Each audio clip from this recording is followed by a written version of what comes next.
मेरा नाम रघुवीर है। पिछले 10 साल से मैं देहरादून के एक पुराने लेकिन मशहूर होटल ग्रीन वैली में काम करता हूँ। ये होटल मसूरी जाने वाले रास्ते के किनारे बसा है। 4 मंजिलों का, सामने देवदार के पेड़ों की लंबी कतार और पीछे पहाड़ों की ठंडी हवा। दिन में ये होटल बहुत खूबसूरत लगता है, लेकिन रात के वक्त जब सब कमरे अंधेरे में डूब जाते हैं तो लगता है जैसे हर दीवार में कोई रहस्य छिपा हो। मैं यहाँ हाउसकीपिंग का सुपरवाइजर हूँ, मतलब हर कमरे की साफ सफाई, सामान की जांच और स्टाफ पर नजर रखना मेरा काम है। मुझे अपने काम से प्यार है, लेकिन कुछ बातें हैं जो मैं कभी भूल नहीं पाया, खासकर उस कमरे से जुड़ी हुई, रूम नंबर 307 से।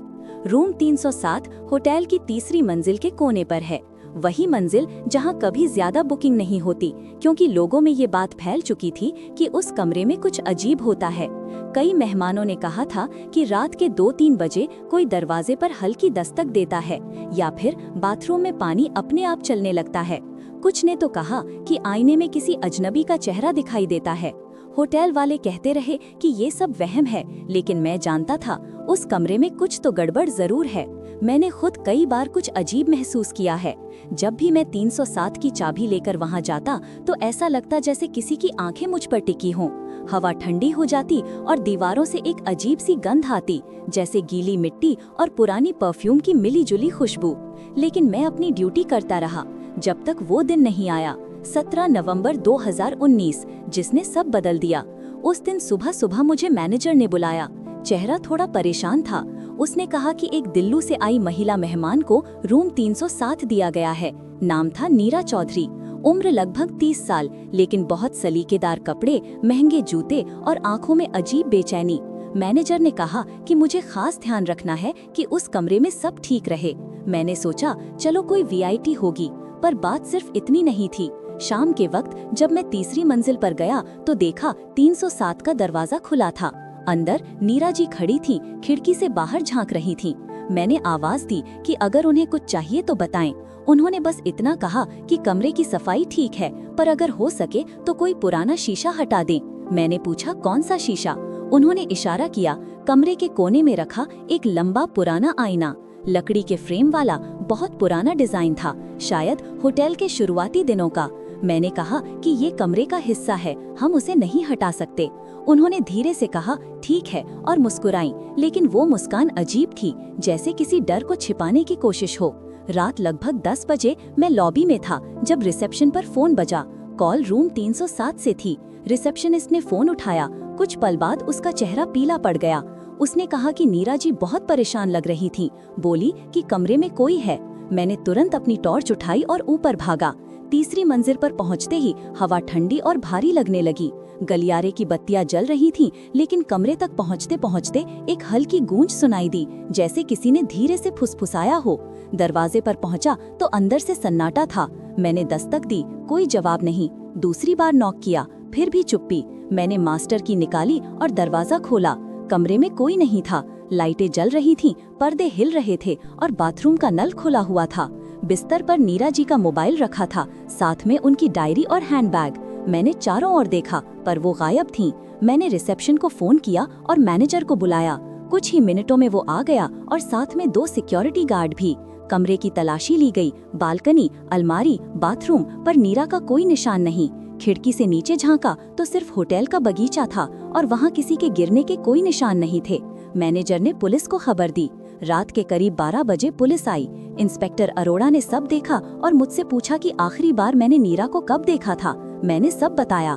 उन्होंने कमरे की तलाशी फिर ली और तब कुछ मिला।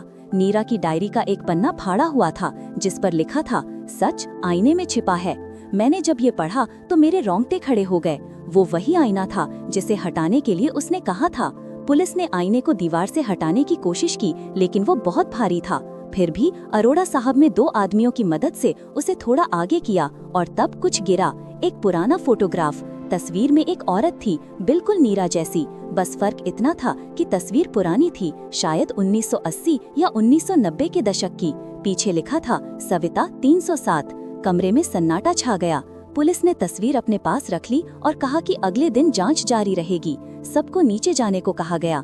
मैंने आखिरी बार कमरे की बत्तियां बुझाईं और दरवाजा बंद किया। लेकिन जैसे ही मैं पलटा मुझे लगा जैसे किसी ने फुसफुसाया, रघुवीर मत छोड़ कर जा। मैं रुक गया पर पीछे देखा तो कोई नहीं था। मैंने जल्दी से सीढ़ियां उतर ली, लेकिन उस रात नींद नहीं आई। अगले दिन पुलिस फिर आई। उन्होंने होटल के पुराने रिकॉर्ड निकाले। तब पता चला कि 25 साल पहले 1994 में इसी कमरे में एक औरत की मौत हुई थी। नाम था सविता शर्मा। कहा गया कि उसने आत्महत्या की थी, लेकिन केस कभी पूरी तरह सुलझा नहीं। लोगों ने कहा कि सविता किसी राजनेता के साथ रिलेशन में थी और जब उसने सच उजागर करने की धमकी दी तो उसकी हत्या कर दी गई। बाद में मामला दबा दिया गया। नीरा चौधरी शायद उसी केस की जांच कर रही थी। वो एक स्वतंत्र पत्रकार थी और उसकी डायरी के बाकी पन्नों में कुछ नोट्स लिखे मिले। सविता की फाइलें होटल ग्रीन वैली में बंद हैं। रूम 307 में कुछ ऐसा है जिसे सब छिपा रहे हैं। उस दिन के बाद होटल में अफरा तफरी मच गई। पुलिस जांच चलती रही, लेकिन नीरा का कुछ पता नहीं चला। होटल मालिक ने कहा कि वो कमरे को सील करवा देगा, लेकिन उसी रात फिर कुछ हुआ। मैं नाइट शिफ्ट पर था। 2 बजे के आसपास जब मैं तीसरी मंजिल पर गया तो देखा 307 की लाइट जल रही थी। कमरा सील था, लेकिन अंदर से हल्की रोशनी आ रही थी। मेरे कदम अपने आप उस ओर बढ़ने लगे। जब पास पहुंचा तो कांच के दरवाजे से झांका और देखा कि आईने में किसी औरत की परछाई थी। वो बाल ठीक कर रही थी, जैसे किसी पार्टी में जाने से पहले। मैंने डरते हुए आवाज दी, कौन है वहाँ? पर जवाब नहीं मिला। एक पल बाद लाइट बुझ गई और आईना काला पड़ गया। मैं डर के बारे भागा और नीचे चला गया। अगले दिन जब मैनेजर को बताया तो उसने कहा कि शायद मुझे भ्रम हुआ हो, लेकिन उस दिन के बाद मैं हर रात वही परछाई देखता रहा, कभी आईने में, कभी गलियारे के छोर पर। उस रात के बाद से मेरी जिंदगी कभी पहले जैसी नहीं रही। मैं हर रात काम पर तो आता था, लेकिन मन के भीतर डर बैठ गया था। जब भी तीसरी मंजिल की तरफ कदम बढ़ाता, दिल की धड़कन तेज हो जाती। हर बार ऐसा लगता जैसे कोई मेरी निगरानी कर रहा हो, जैसे हर दीवार में कोई आंख छिपी हो। लेकिन नौकरी तो नौकरी होती है। एक रात जब सब स्टाफ नीचे किचन में था, मुझे अचानक रिसेप्शन से कॉल आया कि तीसरी मंजिल पर किसी कमरे का फोन अपने आप बज रहा है। मैंने पूछा, कौन सा कमरा? रिसेप्शनिस्ट बोली, रूम 307। मैंने माथे पर पसीना पोंछा। वो कमरा तो बंद था, पुलिस ने खुद सील किया था। मैंने कहा कि शायद वायरिंग का कोई इशू होगा, लेकिन रिसेप्शनिस्ट बोली, आवाज साफ सुनाई दी और फोन उठाने पर बस किसी ने धीरे से कहा, वो वापस आई है। मैं टॉर्च लेकर ऊपर गया। गलियारा सुनसान था। कमरे का दरवाजा वैसे ही सील था, लेकिन दरवाजे के नीचे से हल्की रोशनी झांक रही थी। मैंने कान लगाया तो अंदर किसी के चलने की आवाजें आ रही थी, एकदम धीमी, जैसे कोई नंगे पांव फर्श पर चल रहा हो। मैंने डरते हुए दरवाजे पर टॉर्च मारी और देखा दरवाजे की दरार से किसी का साया झलक रहा था। मैंने नीचे भागकर मैनेजर को बुलाया। हम दोनों ऊपर गए, लेकिन तब तक कमरे के अंदर सन्नाटा था। मैनेजर ने चाबी से सील हटाई और दरवाजा खोला। अंदर कोई नहीं था, लेकिन बिस्तर पर किसी ने बैठने के निशान थे और आईना दीवार से थोड़ा हट गया था। ऐसा लग रहा था जैसे किसी ने उसे फिर से हिलाने की कोशिश की हो। मैनेजर ने सख्त लहजे में कहा कि ये सब मेरा भ्रम है, लेकिन मैं जानता था वो साया असली था। अगले दिन होटल के पुराने चौकीदार हरदीन चाचा, जो अब शायद 70 के होंगे, मुझे अपने पास बुलाकर बोले, रघु, उस कमरे में जो हो रहा है ना, वो अब शुरू नहीं हुआ है, ये बरसों पुराना जख्म है। मैंने पूछा, क्या मतलब? उन्होंने बताया कि जब होटल नया बना था तब सविता नाम की एक औरत यहाँ रिसेप्शन पर काम करती थी। बहुत सुंदर थी, लेकिन दिल में कोई रहस्य छिपा था। एक दिन एक आदमी उसके कमरे में आया और फिर सविता कभी जिंदा बाहर नहीं निकली। कहा गया कि उसने फांसी लगा ली, लेकिन जिसने उसे देखा था उसने कहा कि रस्सी उसकी गर्दन पर अजीब ढंग से बंधी थी, जैसे किसी ने उसकी आत्मा तक घोंट दी हो। हरदीन चाचा बोले कि तब से जब भी कोई औरत उस कमरे में रहती है वो बेचैन हो जाती है और कुछ तो गायब भी हो जाती हैं। मैं सुनता रहा, शरीर सुन्न हो गया। उन्होंने कहा, बेटा, अगर जिंदा रहना है तो उस कमरे से दूर रहो। लेकिन किस्मत को शायद यही मंजूर था कि मैं उसी कमरे के रहस्य में फंस जाऊं। उस रात पुलिस फिर आई। नीरा चौधरी के फोन रिकॉर्ड से पता चला कि उसने होटल आने से पहले किसी पुराने वकील को कॉल किया था। नाम था मदन खत्री। वो आदमी अब रिटायर्ड था और शहर के बाहर रहता था। अरोड़ा साहब ने मुझे साथ चलने को कहा, क्योंकि मैं होटल की तरफ से गवाह था। हम अगले दिन मदन खत्री के घर पहुंचे। वो बूढ़ा आदमी बीमार था, लेकिन जैसे ही उसे नीरा का नाम सुनाया गया, उसने चुप्पी साध ली। कुछ देर बाद बोला, सविता शर्मा मेरी क्लाइंट थी। उसने मुझसे कहा था कि उसके पास सबूत हैं कि उसकी मौत एक मंत्री के कारण होगी। मैंने उसे पुलिस में जाने की सलाह दी, पर अगले ही दिन उसकी मौत हो गई। मैंने पूछा, क्या वो होटल ग्रीन वैली में रहती थी? उसने सिर हिलाया और फिर फुसफुसाकर कहा, रूम 307 में। अरोड़ा साहब ने पूछा कि क्या सविता की कोई चीज बची थी। वो बूढ़ा कुछ देर सोचता रहा, फिर अंदर जाकर एक पुरानी फाइल लेकर आया। उसमें कुछ तस्वीरें थीं, होटल के कमरे की, एक पुराना आईना और एक पेपर जिस पर लिखा था, सच्चाई दीवारों में नहीं, आईने में कैद है। जब हम होटल लौटे तो मन में एक ही सवाल था, क्या सचमुच वो आईना किसी राज को छिपाए बैठा है? मैंने अगले दिन मौका निकालकर खुद कमरे में झांकने का फैसला किया। रात को जब सब सो गए, मैं मास्टर की लेकर ऊपर गया। दरवाजा खोला तो अंधेरा था। कमरे में वही पुरानी ठंडी हवा, वही हल्की खुशबू। मैंने टॉर्च जलाकर आईने के पास कदम बढ़ाए। कांच पर हल्की धूल जमी थी। मैंने हाथ बढ़ाया, उंगलियों से पोंछा और पल भर को लगा जैसे अंदर कोई चेहरा दिखाई दिया।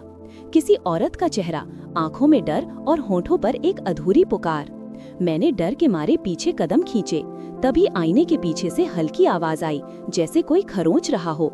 मैंने हिम्मत करके आईने के फ्रेम को दबाया और हैरानी की बात, वो थोड़ा हिला। धीरे धीरे मैंने उसे दीवार से अलग किया। पीछे एक छोटा सा छेद था जिसमें कुछ कागज और एक पुरानी चेन रखी थी। कागज पर लिखा था, अगर तुम ये पढ़ रहे हो तो समझो मैंने सच जान लिया है। मेरा नाम सविता नहीं, नीरा है। सच्चाई अब भी इसी कमरे में है। मुझे लगा जैसे मेरे पैरों के नीचे से जमीन खिसक गई। नीरा गायब नहीं हुई थी, वो यहीं थी, शायद इस दीवार के पीछे। मैं डरते हुए दीवार पर टॉर्च मारी और देखा वहाँ हल्का सा निशान था, जैसे कोई नया पेंट चढ़ा हो। मैंने हाथ से ठोका, आवाज खोखली थी। मैं समझ गया इस दीवार के पीछे कुछ छिपा है। तभी दरवाजे पर दस्तक हुई। मैं घबरा गया। दरवाजा खोला, सामने पुलिस का कांस्टेबल खड़ा था। उसने कहा कि अरोड़ा साहब बुला रहे हैं, नीचे चलिए। मैंने कहा कि अभी आता हूँ, लेकिन जब वापस मुड़ा, आईना फर्श पर गिरा हुआ था और दीवार पर किसी ने उंगलियों से लिखा था, 307 में जो हुआ वो अब खत्म नहीं होगा। मैं कांप गया, नीचे भागा और सब कुछ अरोड़ा साहब को बताया। उन्होंने कहा कि वो सुबह दीवार तोड़वाएंगे। सुबह कमरे की दीवार तोड़ी गई। उसके अंदर एक छोटा सा चैम्बर मिला, जैसे किसी ने पेंट करके छिपा दिया हो। और वहाँ एक पुराना कंकाल मिला, गले में वही चेन जो मैंने रात में देखी थी। पास में एक कैमरा था जिसका फिल्म रोल अब भी सलामत था। पुलिस ने सब जब्त कर लिया। फिल्म डेवलप की गई और उसमें जो तस्वीरें निकली, उन्होंने सबकी रूह जमा दी। तस्वीरों में दिख रहा था कि कोई आदमी, शायद किसी मंत्री का चेहरा, सविता के साथ कमरे में था। फिर वही आदमी रस्सी पकड़े हुए दिखा और आखिरी तस्वीर में सविता की परछाई आईने में झलक रही थी, जैसे वो मदद के लिए पुकार रही हो। अब सब कुछ साफ था, सविता की हत्या हुई थी। नीरा ने उस राज को ढूंढा और शायद जब वो सच के करीब पहुंची तो किसी ने उसे भी वहीं खत्म कर दिया। लेकिन सवाल ये था, उसका शरीर कहाँ गया? दीवार से मिले उस कंकाल और कैमरे की खबर ने पूरे देहरादून को हिला दिया। अखबारों की सुर्खियां थीं, ग्रीन वैली होटल से बरामद महिला का कंकाल, हत्या की आशंका। पुलिस हर कोण से जांच कर रही थी, लेकिन होटल का माहौल बदल गया था। मेहमान कम होने लगे और स्टाफ में डर बैठ गया। मालिक ने कहा कि वो रूम 307 को स्थायी तौर पर बंद करवा देगा, लेकिन मेरे लिए बात यहीं खत्म नहीं हुई थी। मुझे लगता था कोई अब भी वहाँ है, कोई जो चैन से नहीं सोने देता। एक रात मैं अपनी ड्यूटी पर था, बाहर बारिश हो रही थी, बिजली बार बार जा रही थी, गलियारे अंधेरे में डूबे हुए थे। करीब 2 बजे फिर वही हुआ। तीसरी मंजिल से किसी के चलने की आवाज आई, धीमे धीमे कदम, जैसे कोई पुराने फर्श पर नंगे पैर चल रहा हो। मैंने टॉर्च उठाई और ऊपर गया। जैसे ही सीढ़ी के आखिरी मोड़ पर पहुंचा, देखा रूम 307 का दरवाजा खुला था, सील हटी हुई थी। मेरा गला सूख गया, दिल कह रहा था पीछे लौट जा, लेकिन कुछ था जो मुझे रोक रहा था, जैसे किसी ने मेरे अंदर हुक्म दिया हो कि सच का सामना करना ही होगा। कमरे में दाखिल हुआ तो देखा अंदर हल्की नीली रोशनी थी। आईना फिर दीवार के सामने खड़ा था, जबकि पुलिस उसे नीचे ले गई थी। कैसे लौटा पता नहीं। आईने में हल्की धुंध थी, लेकिन जैसे जैसे मैं पास गया धुंध हटती गई और अंदर किसी की परछाई उभरने लगी। वो नीरा थी, चेहरा फीका, आंखें गहरी, होठों पर हल्की मुस्कान। मुझे लगा कि मैं सपना देख रहा हूँ, पर तभी उसने हाथ बढ़ाया और आईने की सतह पर उंगलियों से कुछ लिखा। सविता निर्दोष थी, सच छुपा नहीं। फिर वो गायब हो गई। आईने पर उंगलियों के निशान बचे थे। मैंने डरते हुए कांच को छुआ। वो ठंडा था, पर लगा जैसे किसी ने अभी अभी उसे छुआ हो। अचानक कमरे की बत्तियां जल उठीं, दरवाजा अपने आप बंद हो गया और पीछे से किसी की आवाज आई, रघुवीर, अब तू जान चुका है, अब तू बच नहीं पाएगा। मैं पलटा, वहाँ कोई नहीं था, सिर्फ हवा में परफ्यूम की खुशबू और दीवार पर सविता की पुरानी तस्वीर झूल रही थी। अगले दिन मैंने अरोड़ा साहब को सब बताया। उन्होंने कहा कि ये मेरा भ्रम है, लेकिन जब मैंने उन्हें आईने पर बने उंगलियों के निशान दिखाए तो वो भी कुछ देर चुप रहे। उन्होंने कहा कि अब इस कमरे को पूरी तरह तोड़ दिया जाएगा ताकि इस डर का अंत हो। 3 दिन बाद मजदूर आए, कमरा तोड़ने का काम शुरू हुआ। जब आईना हटाया गया तो उसके पीछे एक और गुप्त जगह मिली, दीवार की दरार में बंद एक पुराना टेप रिकॉर्डर। अंदर अभी भी एक कैसेट थी। टेप चलाया गया, उसमें किसी औरत की आवाज थी, मैं सविता शर्मा हूँ। अगर ये टेप किसी को मिले तो समझो मुझे मार दिया गया है। मेरे साथ जो हुआ उसका सच इस कमरे में है। और फिर आवाज रुक गई, जैसे किसी ने रिकॉर्डिंग के दौरान ही उसे रोक दिया हो। टेप सुनकर सबके रोंगटे खड़े हो गए। उस रात जब होटल खाली था, मैं अकेला बैठा था। बारिश फिर हो रही थी। मैंने सोचा कि अब सब खत्म हो गया, लेकिन तभी बिजली चली गई और रिसेप्शन की फोन लाइन अपने आप बंद उठी। मैंने उठाया, दूसरी तरफ से किसी की सांसों की आवाज आ रही थी। धीरे धीरे वही औरत की आवाज बोली, रघुवीर, तूने सच देख लिया, अब मेरी आत्मा को शांति दिला दे। फोन कट गया। मैं उठा और बिना किसी डर के सीढ़ियां चढ़ गया। रूम 307 के पास पहुंचा। दरवाजा बंद था, लेकिन अंदर से हल्की रोशनी झलक रही थी। मैंने दरवाजा खोला। अंदर सविता खड़ी थी, नीली साड़ी में, चेहरा शांत, आंखों में आंसू। वो मुस्कुराई और धीरे से बोली, अब मुझे कोई डर नहीं, तूने सच दुनिया के सामने ला दिया। इतना कहकर वो धुएं की तरह गायब हो गई। कमरे में बस वो पुरानी चेन रह गई जो मैंने पहले दीवार के अंदर पाई थी। अगले दिन पुलिस को मंत्री की फाइलों से नए सबूत मिले और वो केस फिर खोला गया। समाचारों में लिखा गया, सविता शर्मा हत्याकांड में नया मोड़, पत्रकार नीरा चौधरी की बहादुरी से खुला राज। नीरा का शव होटल के पिछवाड़े पुराने कुएं से मिला। वो मरी नहीं थी, उसे जिंदा दफनाया गया था। सबकी आंखों में आंसू थे और मैं बस छत की तरफ देखता रहा। रूम 307 अब बंद था, हमेशा के लिए। लेकिन जब जब मैं उस मंजिल पर जाता हूँ तो कभी कभी हवा में हल्की सी आवाज सुनाई देती है, धन्यवाद रघुवीर। रूम 307 सील कर दिया गया था। दीवारों पर मोटे ताले जड़े गए और बाहर एक बोर्ड टांग दिया गया, कमरा बंद है, प्रवेश वर्जित। पर सच्चाई ये है कि कुछ दरवाजे सिर्फ चाबी से नहीं, यादों से भी खुलते हैं। नीरा चौधरी और सविता शर्मा की आत्मा को शायद अब शांति मिल गई थी, पर मेरा मन अब भी बेचैन था। हर रात जब मैं होटल की सीढ़ियों से गुजरता तो मुझे महसूस होता कि कोई अदृश्य हाथ मेरा कंधा छूता है, जैसे कोई मुझे शुक्रिया कह रहा हो। धीरे धीरे मैंने इस एहसास को स्वीकार कर लिया। डर अब दर्द में बदल गया था और दर्द एक तरह के अपनापन में। होटल की जिंदगी फिर से पटरी पर आने लगी। नए स्टाफ रखे गए, कमरे रंगे गए, पुराना आईना नीचे के स्टोर में रख दिया गया। पर एक बात अजीब थी, जब भी कोई सफाई कर्मी उसे फेंकने की कोशिश करता, कोई न कोई हादसा हो जाता। कभी किसी का पैर फिसल जाता, कभी कोई बीमार पड़ जाता। आखिरकार मालिक ने कहा कि आईने को वहीं रहने दो, उसे छेड़ो मत। कहते हैं कुछ चीजें मिटाने से नहीं, सम्मान देने से शांत होती हैं। करीब 1 साल बीत गया। एक दिन होटल में एक बुजुर्ग महिला आई, धीरे धीरे चलती हुई, हाथ में एक पुराना फोटो लिफाफा। उन्होंने मुझसे कहा कि वो नीरा की माँ है। उनकी आंखों में थकान थी पर चेहरे पर शांति। उन्होंने कहा, मेरी बेटी सविता के लिए नहीं, सच के लिए लड़ी थी। वो हार गई पर किसी ने उसकी लड़ाई पूरी की। वो तुम थे रघुवीर। मैं कुछ बोल नहीं पाया। उन्होंने मुझे वो फोटो दिया। उसमें मैं था, होटल के गलियारे में खड़ा और पीछे दीवार पर हल्की नीली परछाई। उन्होंने कहा, शायद वो तुम्हारे साथ अब भी है। उस दिन मैं देर तक होटल की छत पर बैठा रहा। पहाड़ों के पार सूरज ढल रहा था, हवा में देवदार की खुशबू थी और मुझे लगा जैसे नीरा की आवाज फिर आई, रघुवीर, सच कभी मरता नहीं। कुछ महीने बाद होटल ने तय किया कि तीसरी मंजिल को फिर से खोला जाएगा, पर रूम 307 को नहीं। वहां अब एक छोटा सा स्मारक बना है। दीवार पर एक तख्ती लगी है जिस पर लिखा है, इस कमरे में 2 औरतों ने सच के लिए जान दी। अब ये सन्नाटा उनकी बहादुरी की गवाही देता है। मैं रोज वहाँ धूप बत्ती जलाता हूँ। कभी कभी हवा में हल्की परफ्यूम की खुशबू फैल जाती है और मुझे लगता है जैसे सविता और नीरा दोनों मुस्कुरा रही हैं। अब डर नहीं लगता, बस एक गहरा सुकून महसूस होता है। समय के साथ मैंने नौकरी छोड़ दी। अब मैं मसूरी के पास एक छोटे होटल में काम करता हूँ, जहाँ पहाड़ों के पीछे सूरज ढलता है और शामें बहुत शांत होती हैं। कभी कभी कोई ग्राहक पूछता है, रघुवीर भाई, आपने पुराने होटल में इतने साल कैसे निकाल लिए? मैं बस मुस्कुरा देता हूँ और कहता हूँ, क्योंकि कभी कभी डर ही हमें सिखाता है कि सच कितना जरूरी होता है। और जब रात में हवा चलती है तो मुझे लगता है जैसे कोई फुसफुसा रहा हो। धन्यवाद रघुवीर। उस दिन के बाद मैंने फिर कभी होटल ग्रीन वैली नहीं देखा, लेकिन जब भी देहरादून की सड़क से गुजरता हूँ तो दूर पहाड़ों के बीच वो पुराना ढांचा दिख जाता है, जहाँ तीसरी मंजिल की एक खिड़की अब भी नीली रोशनी में चमकती है। शायद वहाँ अब भी कोई है जो सच की रखवाली कर रहा है। रूम 307 अब बंद है, लेकिन उसका रहस्य जिंदा है।